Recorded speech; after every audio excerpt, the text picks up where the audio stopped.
Mr. Cobb, how are you? Okay, how are you? Good. The first thing I wanted to talk to you about is if you ever were involved with the Gretsch Drum Nights at Birdland. Not at Birdland. I did a couple of ones. I think they were in Boston. A place called as the Bostonians say, West. Let me see if I can get a better connection. I'm outside. Okay, thanks. West Peabody, Massachusetts, in a place called Lenny's on the Turnpike. I did one with Elvin Jones and what's the drummer from up Boston? Alan Dawson. And another time I did one with who else was? I know I did two. Let's see, Alan Dawson and Joe. I think there was two separate ones. Just me and Alan Dawson one time, and then me and Elvin one time. Now, what was the name of the club again? I'm sorry. Lenny's on the Turnpike. LENNY''? Yeah. And you said that was in Peabody, Massachusetts? Yeah, where they call it West Peabody. West Peabody? Yeah. That's the way they pronounce it there? Yeah. But it's actually spelled Peabody? Yeah. Oh, okay, all right, great. And this was a Gretsch Drum Night? I mean, it was a... Yeah, it was a Gretsch kind of a sponsored thing, yeah. I'll be darned. Yeah. This is the first I've heard of this. This is great. This is great. Yeah, I just interviewed Elvin on Sunday, and I had great things to say about you that we'll talk about later on. But it was an interesting interview, as I'm sure this is going to be. The way I'm doing this, Mr. Cobb, is so that I can find out a little bit about some of the players that unfortunately aren't with us any longer. Is like I said in the letter, I have this list of endorsers. And if something comes to mind, that's fine. You can talk about it. If nothing comes to mind, or you really didn't have that much experience with any of these endorsers, that's fine. We'll just skip to the next one. So, if it's okay with you, we'll just start out with Billy Gladstone. Did you ever have an experience with him? No, I never had any experience with Billy Gladstone. Okay. How about Chick Webb? Chick Webb is a little too old for me. Right. Joe Jones. Old Man Joe. Papa Joe. Papa Joe. Yeah, Papa Joe. I knew about. He used to come and bring me apples, apple for the teacher, you know. He used to, I don't know, he had funny little ways of doing funny things. He'd come and bring drummers apples, you know. So, I don't know what that was about, but he was a very peculiar man, good man, nice man, you know, but kind of strange, probably like Lester Young was. You know, they had a kind of conversation that couldn't nobody understand but the two of them. I wonder what the apples were about. I'm not really sure. He was just, showing his appreciation for young drummers, I guess. So he'd bring a nice shiny apple and lay it on you. That's interesting. Yeah, and Papa Joe, I don't know. We didn't really hang out that much. I just, he would just show up when I was with Miles in different places, and we'd attempt to talk sometimes. Attempt to, yeah.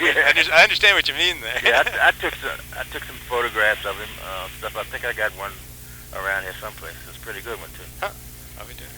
How about O'Neill Spencer? Was he before your time as well? O'Neill, yeah. I know a little about O'Neill. I don't think not close enough for us to have any kind of a conversation, but I know who he is. Nick Fatul. Nick Fatul, I know who he is too. We weren't close. Okay. Dave Tuff. Dave Tuff, I know who he is, and we weren't close because I know him from playing with Woody Herman's band. Right. The guys that I know would probably be later, like Shelly Mann. Shelly was a good friend of mine. Philly Joe, Arthur Taylor, Charlie Presser. Did you ever have Tony Williams? Right. Did you have any experience with Shelly Mann before he moved out to the coast? No. All my experiences with Shelly is after he moved to the coast. So. Yeah, he used to come out. He used to invite us to his house for dinner. You know, his wife used to cook, and all the guys come into town from the east. He would invite them, have them out, and because I think around that time he had a club. Shelly's Manhole. Manhole. And so he had a whole lot of guys coming. So like I think probably every week they might have had some kind of outing for the musicians at his house. So I remember going one time when just at the end of my little tenure with Miles's band with the members which was George Coleman and Hal Mabin, I think, and maybe it's Frank Strozier, and that was the end of the band when I was there. Before he got the Ron. Well, Ron was in the band at the end of that too. So Ron Carter. Carter, yeah, okay. Yeah. So at the end of Miles' band, it was Ron Carter, Hal Mabin, Frank Strozier, and George Coleman, and myself and Miles, I think. Mm-hmm. And then after that was over, he got Herbie, and Ron stayed, George stayed, and Tony. Right. So that's the way they started after I left. Mm. So, but the drummers was Mel Lewis was in that too. Me and Mel were pretty good friends. Let's talk about him a little bit. Yeah, well, Mel is we were pretty good friends. You know, we never hung that much. I would run into him in places like overseas, and I would go down to the Vanguard to see the Monday night band. You know. Uh-huh. And I always admired the way he played big band, you know, because he could do it really relax and play all the hits and stuff. So, you know, we used to talk. He used to like to talk, so we used to just go and rap about drums and different things like that, you know. And then one time, he did me a really, really nice favor. I had my drums stolen in front of a friend of mine's house one night. And, you know, they took all my stuff. Took the kit, took all my cymbals and all my spare stuff.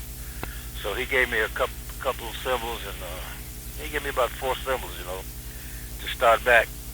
Because at that time, I don't know whether I was advertising for Zildjian or not. But he gave me some stuff because he had a whole lot of cymbals because he used to go to Zildjian quite often, I think. Uh-huh. Oh no, what happened is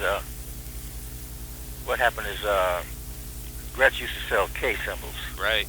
So he was advertising for them, so he'd get all of those he needed. So he had a bunch of those. He used to go and just go pick out the good ones, and I guess he had a whole stack of them when he left. And so he gave you a whole set of drums and cymbals? No, he just gave me a set of cymbals. Ah. You know, like a 18 and a 20 and some maybe 13 to 14-inch hi-hats or something like that. Mm-hmm. And he told me I could keep them. He said, only way you don't have to give them back is if I die. So, so I don't have to give them back. How about Kenny Clark, Kluke?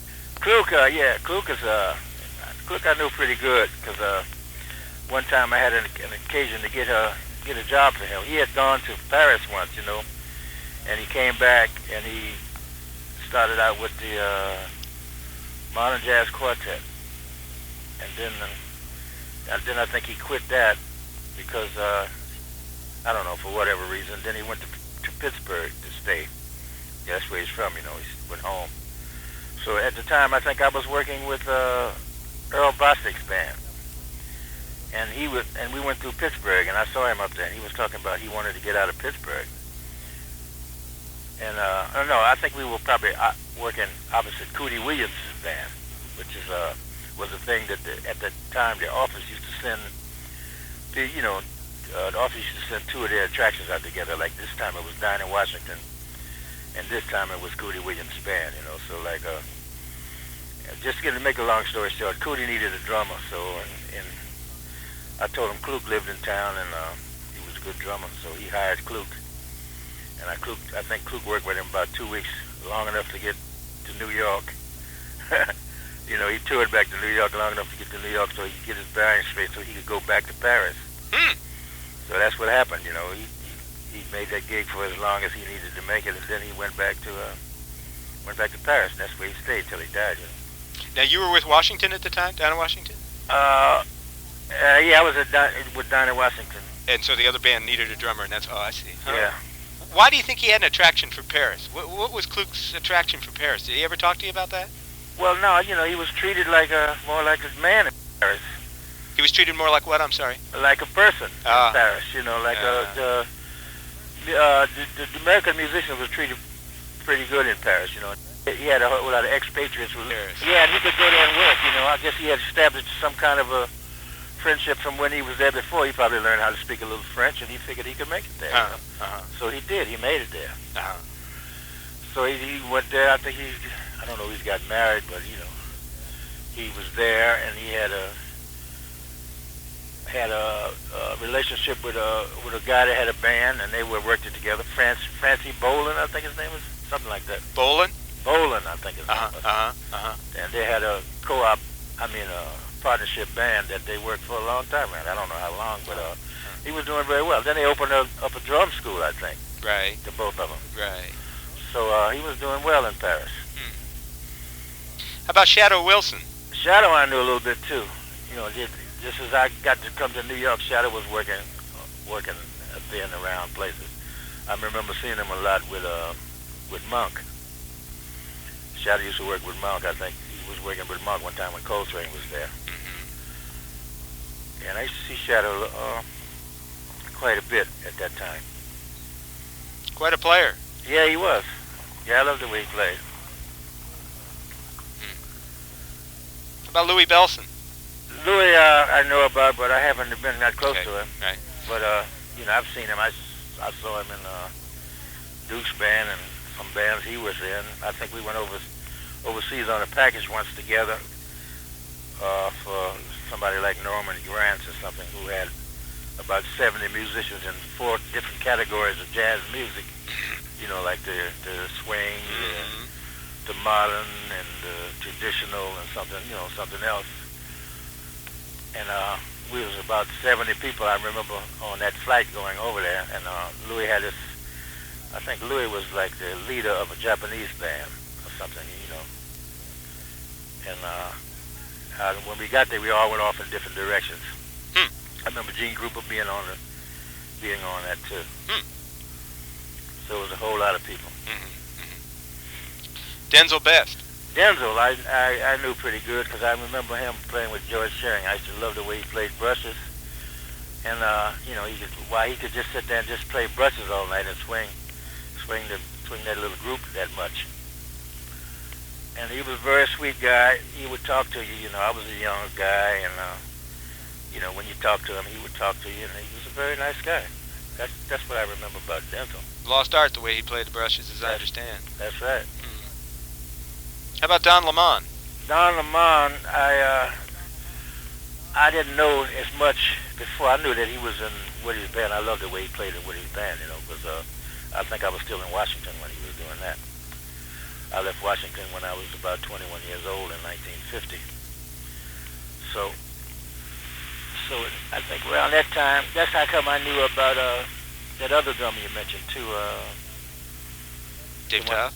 Yeah, Dave. I used to follow the drummers in that band, So, but Don, I got to know a little bit better a little later because he was working in the Disney World in Orlando, Florida. Right. In the top of the hotel in the house band. So I had an occasion to work up there once with Sarah Vaughan for a week. So I got to know him, a little bit that week. But otherwise, it wasn't a whole lot of hanging out going on. Right.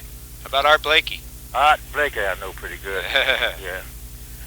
Yeah, I used to see Art a lot. Art used to be around a whole lot of things that we were doing, And I used to be around a whole lot of things that he was doing. The Volcano. Yeah, he sure was a strong little guy. Yeah, he got something that I haven't heard nobody else do since. The strong press roll, they can do it, but they can't do it like that. I never heard anybody. I can always recognize Art's crescendo press roll. Yeah, hard to miss. That's right. Hard to miss. A couple of guys here you may not have had much experience with. Dick Shanahan was with Charlie Barnett. Dick Shanahan. I don't know. Okay, George Wetling. George, I know these names. Right. Being a drummer, I know these names. Yeah, but the only ones I wanted you to talk about are just ones that you had experiences with and could share them. Roy Hart or Chuck Flores. I don't know. Chuck was another one of those Woody Herman drummers, right? Right. Yeah. Right. And Roy Hart, I don't know that much about him. I knew his name. Okay. Sam Ulano.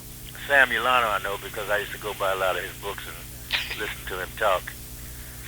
Yeah, Elvin Jones, when I talked to him on Sunday, he said, "You mean the Book of the Month guy?" Yeah. Yeah, that's right. Yeah, he write them every day. How about guys like Bill Richmond or Jimmy Pratt? Jimmy Pratt, I think I know. Bill Richmond, I'm not sure. Do you know if Jimmy Pratt is still around? I'm not sure. I don't know. I've been trying to track him down and just had a hell of a time. What do you mean? Is that the Jimmy Pratt from San Diego? Is that where he's from? Is San Diego? I don't know. I'm trying to think if this is the guy that I know. That was a friend of a bass player that used to be in the band when I was with Sarah Vaughan. He was a drummer, right, Jimmy Pratt? Yeah, he was a drummer. Supposedly he invented that. Remember that internal bass drum tone control that Gretsch always had. Yeah. San Diego, huh? I don't know. I'm trying to think if that's who it is. Yeah, I can at least call the union there in San Diego and see if maybe you can get me get me onto him. Mm-hmm. That'd be great. Okay. Mm-hmm. How about now this next guy? Like I said, I talked to him on Sunday, Elvin Jones. I want to start off by telling you a story that he told me because I want to find out from you if it's okay if I print this story. Go ahead. He said when I said your name, he said, "Oh, the one that got away." And I said, "What does that mean?" And he said, "Well, Dinah Washington had a real thing for drummers." Yeah. And she and Jimmie Cobb were together. Yeah. And she said anytime a drummer broke up with Dinah Washington, she'd take a razor blade to all his clothes. And she said Jimmie Cobb was the one guy that got away. Well, I don't know about that. That's possible because she didn't take none to mine. But you mind if I print that? No, I don't know. I don't care. Okay, all right. I don't want to put something in that would insult you or anything. Yeah. But I just thought that was a hell of a story. And then he laughed and laughed and laughed. You know, Elvin, he's got that big old roaring laugh of his. Yeah. Let's talk about Elvin a little bit. You two seem to have been kind of tight. He had a lot of good things to say about you. Oh, yeah. I met Elvin when he was still at home. And, I was this is back to down in Washington again, That's probably why he's talking about that, because when I met him, he was working in the place where we were working. They were the house band.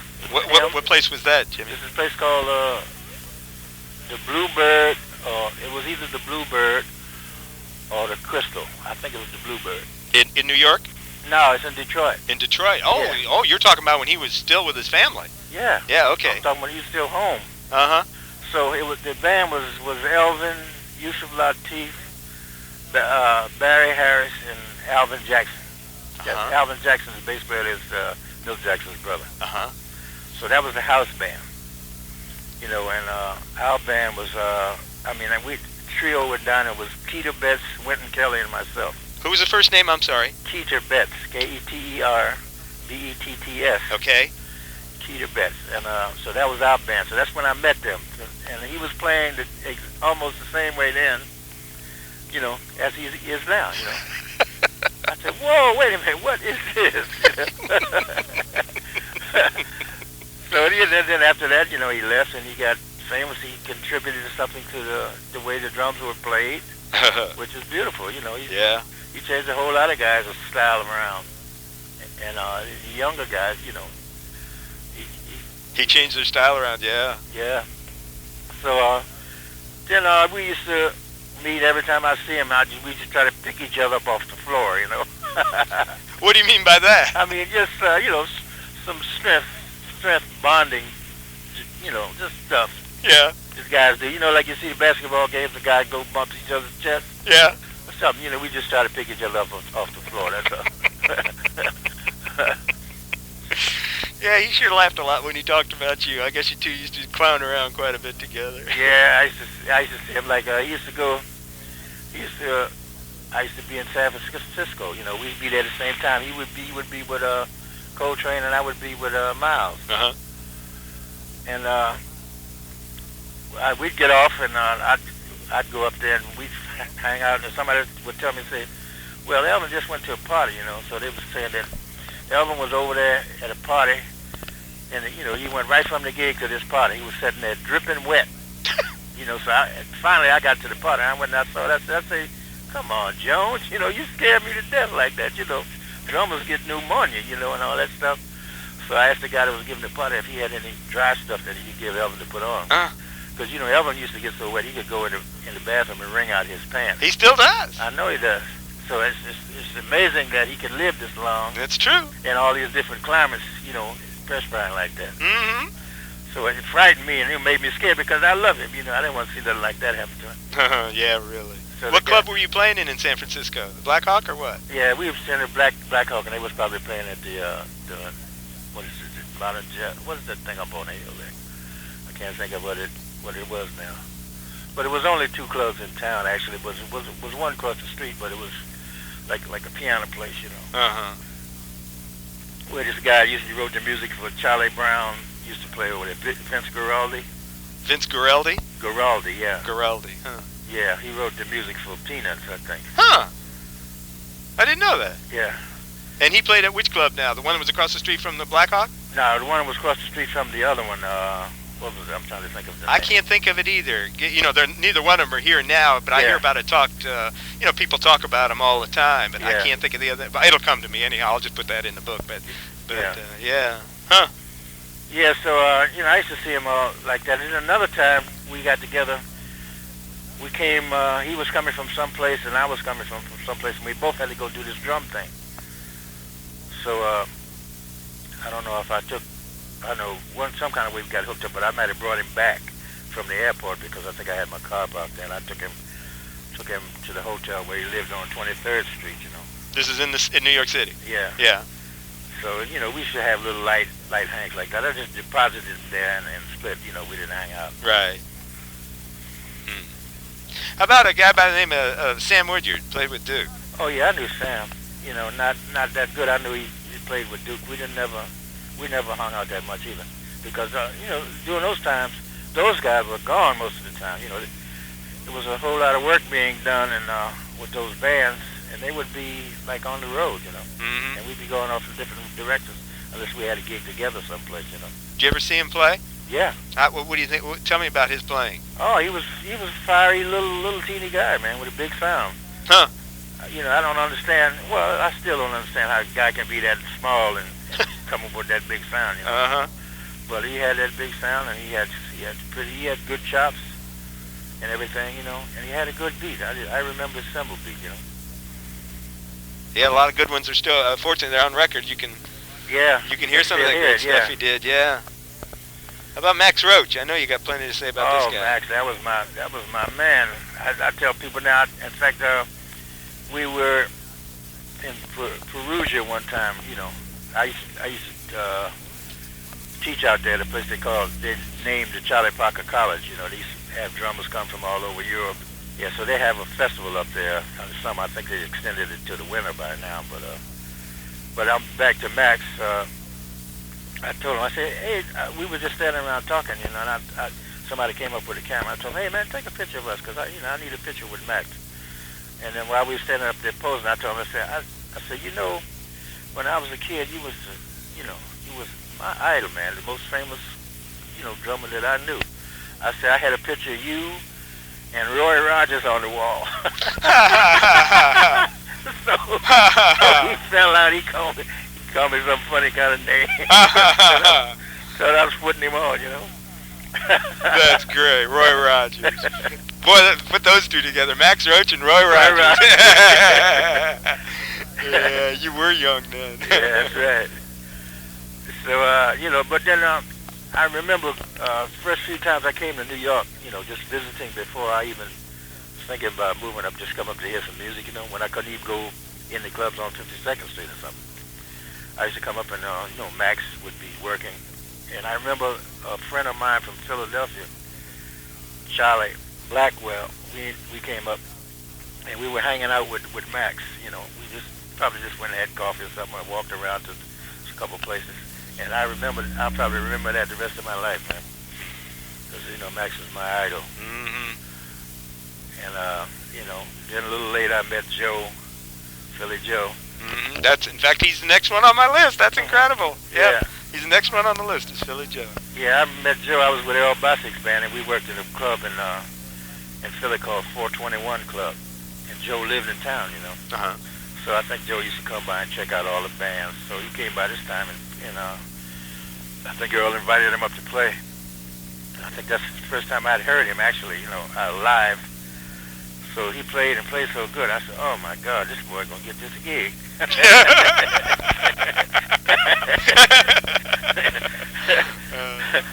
So then I was willing to give him. He played so good, I was willing to let him have it, too. Wow, that says something. Yeah.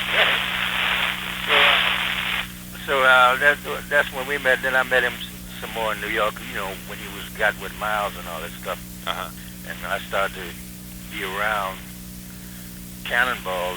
And, well, you know, Joe was like all the drummers liked Joe because he was, you know, he would be silly. In fact, Jimmy Heath's mother used to call him Silly Joe Jones, and Silly Joe Jones, you know. Jimmy Heath's mother did that? Yeah. Silly Joe. Silly Joe, yeah. Tell me about his playing. What really, you know, I unfortunately never got to see him play. All I get is what I hear on records, but, you know, that doesn't tell much. Oh, man, Joe looked like he was a natural. I mean, looked like he could just do anything he wanted to. You know, and it wasn't like that, you know. He practiced to get to where he was, but it looked natural. And his conception was so hip, and he played things, you know, like musical things. And he had good technique, and I used to just watch him. He played good brushes, flashy, you know, good flashy brushes, probably like Big Sid Catlett or something like that. You know, he probably learned from them guys. And he's just wonderful, man. And between him and Max, boy, and Art, that's all a guy needs. It was beautiful. And you know, then after he got with he was with Miles. Miles' quintet. Right. And then after that, Cannonball joined Miles' quintet, you know. And by that time, Joe was, I guess, tired of the gig, and he wanted to do something else. So he was about ready to leave. So he started not showing up for certain things, you know. So Cannonball, me being a friend to Cannonball, and I used to be in one of Cannonball's bands, you know, when he first came from Florida. So we were buddies. So he used to tell me, say, well, look, man, Joe is not showing up. You know, why don't you come on by? And I think Miles is looking for another drummer. So why don't you come on by and you know, hang with me sometimes? Because if Joe don't show up, you can play, you know. I said, okay. So I did that a few times. I went to a couple record dates, you know, and then Joe made. And then I went to the next one I went to. I don't think he made, so I got to make part of Porgy and Bess. Joe had already made the drum solo in it. I think it was called Gone, Gone, Gone or something, the one that he played the drum solo on. But I did the rest, you know, most of the rest of the album. So that was like the start of me, you know, just doing something with Miles. In fact, when Joe quit, one evening I was home and the phone rang at about 6 o'clock. And it was Miles. He says, you know, this is Miles, and you know, Joe is not here anymore, and I'd like for you to join the band, you know. So I said, yeah, okay. He said, the gig is in Boston, and we hit at 9 o'clock. This is 6 o'clock in the evening. I'm in New York. So I said, oh, really? He said, yeah, you know, if you want the gig, that's what's happening. So I said, okay. So when I got there, I got all my stuff together quick. Went to the airport, got the shuttle up there. When I got there, they were playing, you know, without the drums. And I started setting up the drums while they were playing around about midnight. And by the time they got to the interlude, the part just goes, ba, ba, ba, ba, ba. I was able to do that with them. So that's where I started on the gig, right? Wow. But it must have felt good. I mean, the way you played with him, it was just so natural. I mean, must have been a good feeling to you. Oh yeah, it was. I was hip to the music because I had been trailing them. You know, like I've been watching them, and I've been going around with Cannonball. Right. Play, so I knew all the arrangements. We never had any rehearsals. Right. I just went in and started to play. Play, sure. Yeah. So that's really how that happened. Now, Phil Grant tells a story, and you can verify this one for me, too. He says, Phil Grant says that one time Miles called him up. I guess it was when you just started with him. And Miles says to Phil Grant, he says, you know how you talk, you always talk real good. He says that you were, Rogers was talking to you about an endorsement deal, and he called up Phil Grant. And this is, I guess, how you got with Gretsch. He says, I don't want I don't want to be taken with no, and he says, shit-ass set of drums. Like Rogers were not, and Rogers were great drums, I guess, but he says, I don't want my picture taken with no shit-ass set of drums. And Phil says that's how you got a Gretsch endorsement. Is that true? Or? I don't know. Well, if he says that, I don't know. I know I got it, so I don't know. I don't remember how it happened, but I know I got it because everybody else, I knew was there. Like it was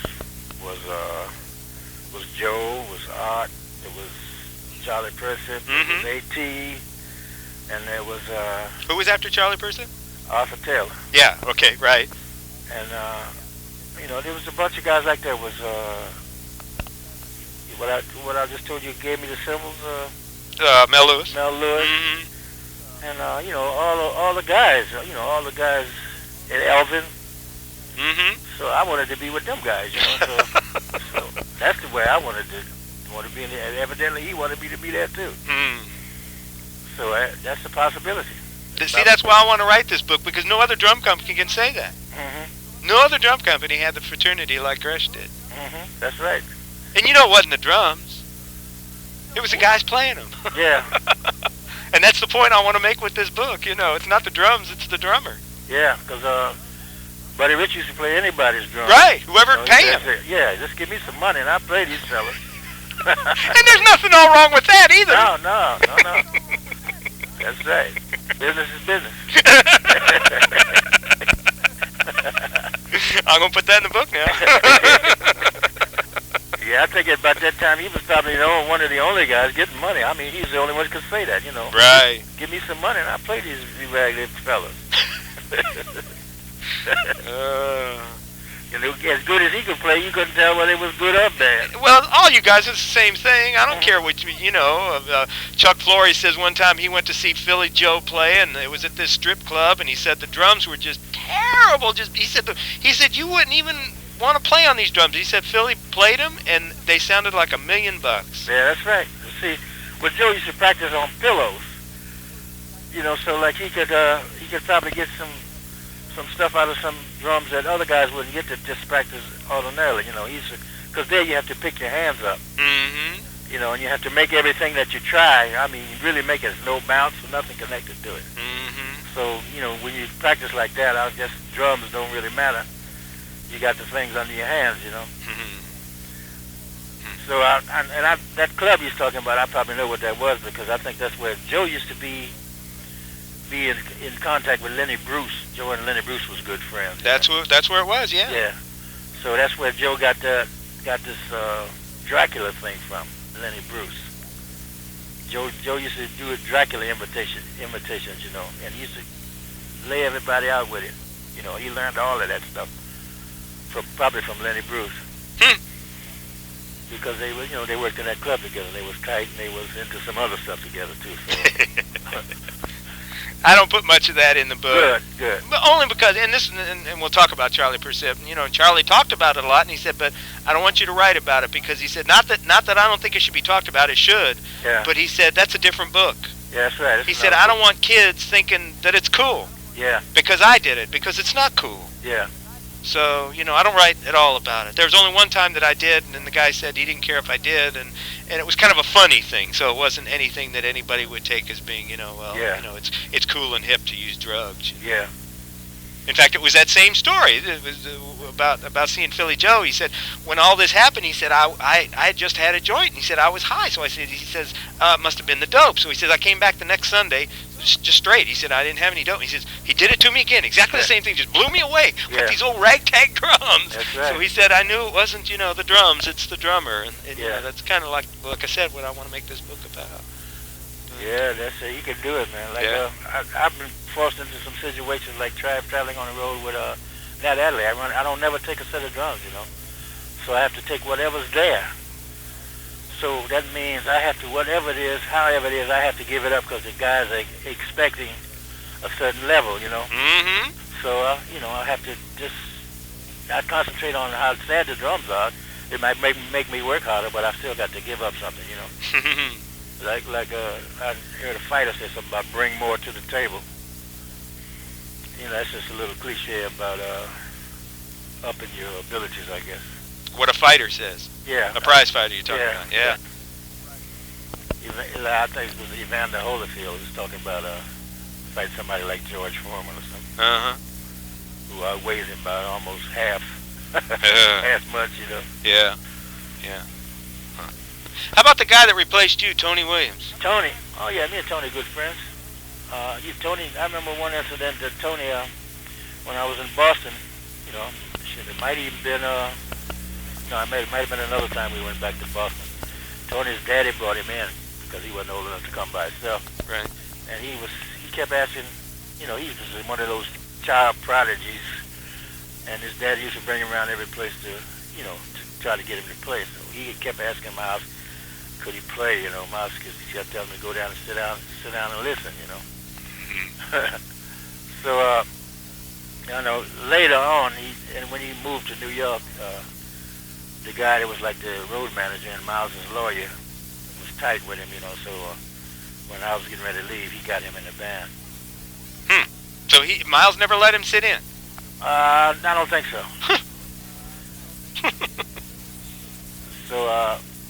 So he got the gig after I left. And me and Tony pretty tight because I think of him as like my son that I never had, you know. Like what? I'm sorry, I couldn't. My son that I never had. I never had a son, but you know, just a few guys around to play the drums that I claim. A couple girls too. Maybe a couple are trying to claim you, right? Now these are young killers. Drums, you know. Yeah. Like Cindy Blackman and the one that was before that from Boston. You know, up to Terry Lynn Carrington. Yeah, isn't she a monster? Oh, she's a monster, boy. Scary. Yeah. So I claim them as, you know, daughters and stuff. How about Chico Hamilton? Cheeks, I met a long time ago in California when I was down in Washington. He was out there. He was the big-time California drummer, I think, at the time, in the 50s.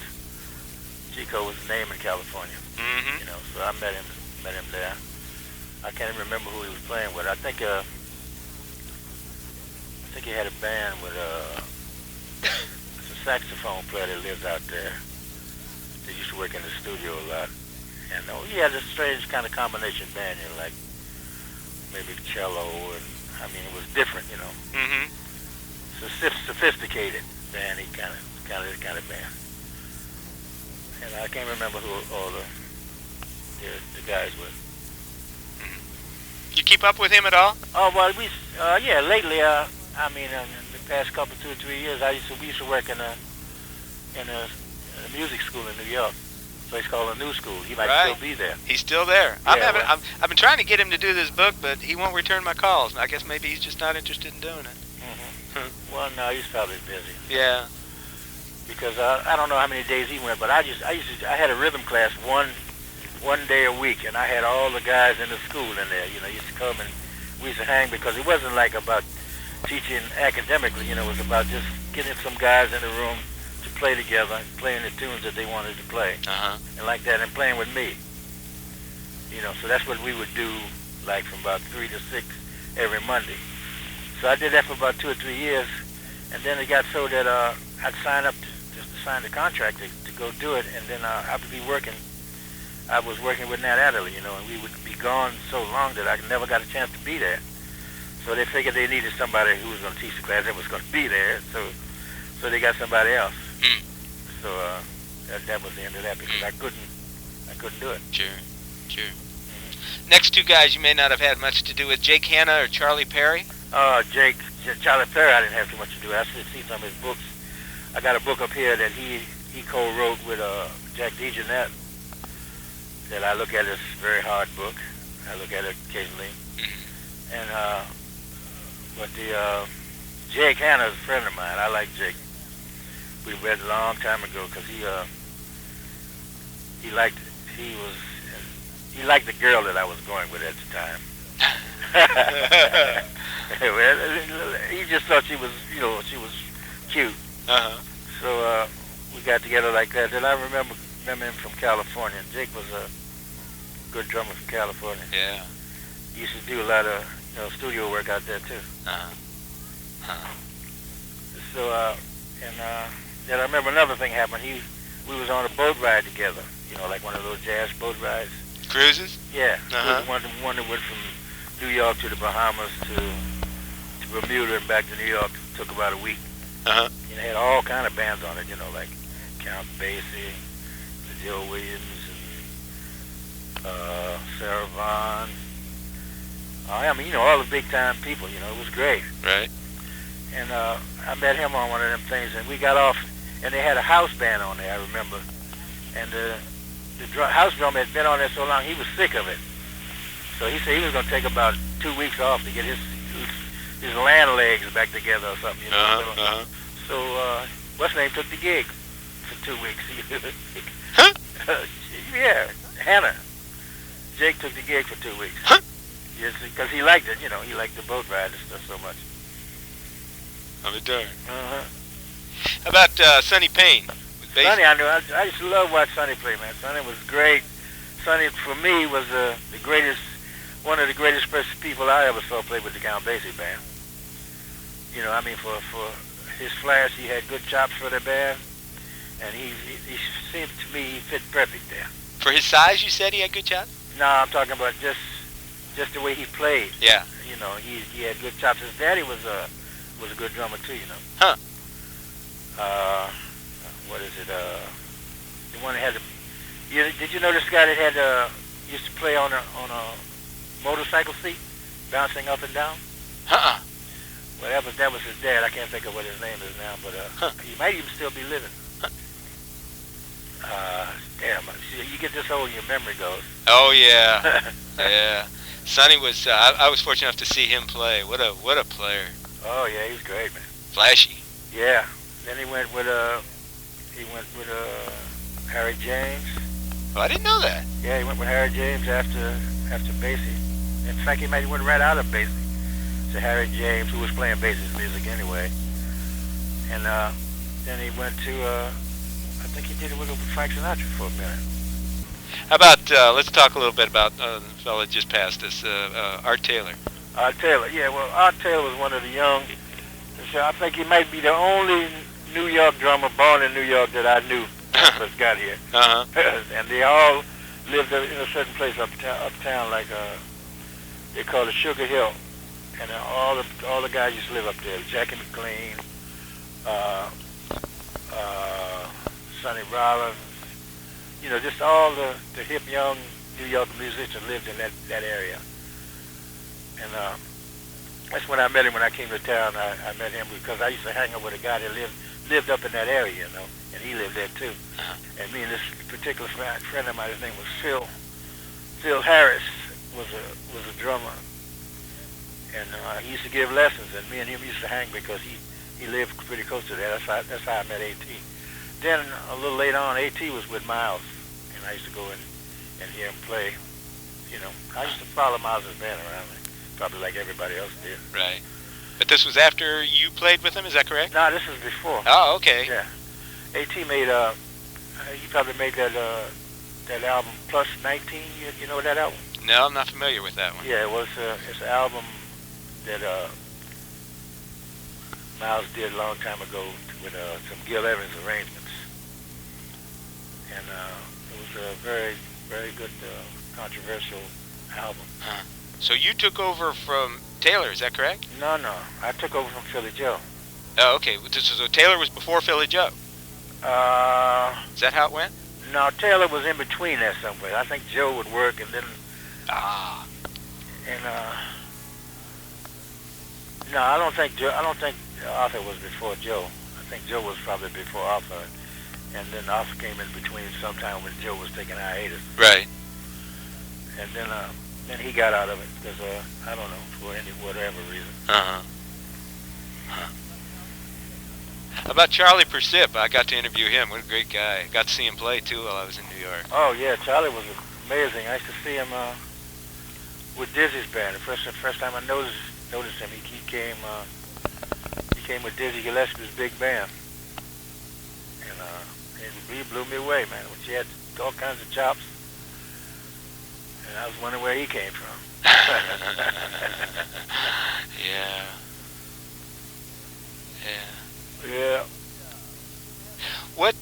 did you ever have any experiences going to the Gretsch factory? Anytime you ever went there, or were you just a player? Oh no, I went over. I used to go over occasionally and pick up some new drums or some heads or some equipment and stuff like that. But and like that. But I never spent a lot of time over there. So Phil Grant was the guy that you. Yeah, he was your contact. Yeah, that's who I dealt with all the time. Yeah. I haven't heard from him lately. Last time I heard from him, he was doing some kind of store at some little town. He still got it. Yeah, where is it? Up in Vermont. Yeah, that's right. So he says I sell everything but drums. Yeah, right. You guys had enough of that, huh? Yeah. Yeah, he used to have a whole lot of problem with them guys. Joe used to go over there and beg him out of stuff. He was a soft guy, so Joe could get him, for almost anything. Joe got a trumpet from him.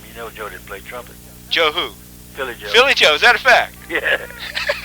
And a whole bunch of stuff. He got a whole lot of stuff. Stuff for the band, maybe mutes, a whole lot of stuff. And Grant was a soft touch, you said? Yeah, Grant was a soft touch, so Joe just took advantage of it. Grant was quite a player himself, I understand. I never heard Joe. I never heard him play. Yeah.